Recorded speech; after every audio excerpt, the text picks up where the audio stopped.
Chapter 10. "Ben's at the church looking for you. He said he found a warmer coat and some snow boots you can borrow." Jade could barely process Aisha's words. "What time is it?" she asked. "Almost 2. I know you don't want to stop, but you need to come in and at least warm up." Jade surprised herself by not protesting when her friend put her arm around her and started leading her in the direction of the church. Her legs ached, and everything below her knees was numb from cold and wet from the deep heaves of snow. Aisha didn't try to talk while they walked, and Jade was grateful. She was too tired and emotionally drained to carry on any sort of conversation. It was good of Aisha to still be here.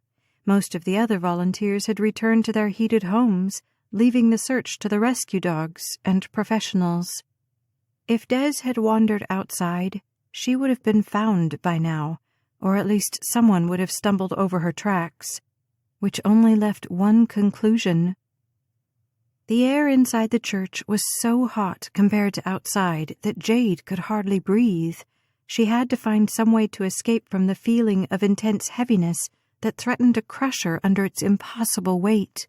She turned to head back out. Ben hurried toward her. "Wait a minute, you need to warm up." Jade braced herself against the sternness in his voice. "I need to find my daughter." The urge was primal, unshakable. She couldn't reason it away or depend on common sense at the moment. She had to get Des back, and she wasn't going to rest until her daughter was safe. "We've checked on a few of the leads," Ben told her, holding up his list of suspects. "Don't worry, we'll find her." Jade knew he was in no position to make any promises, but she clung to his words nonetheless. He pointed toward the stairs. "One of the ladies from church brought you heavier clothes, and they've got basins of hot water in the kitchen for warming up your feet.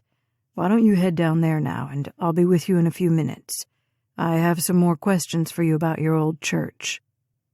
Jade tried to read between the lines.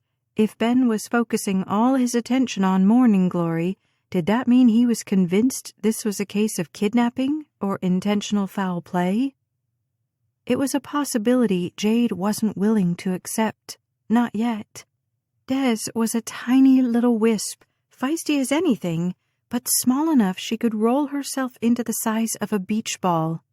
Couple that with her stubbornness and her ability to fall asleep anywhere, and she might be perfectly safe in a cupboard or a drawer in this nice heated church, somewhere nobody'd thought to look yet. "Where are you going?" Ben called as Jade headed to the Sunday school rooms.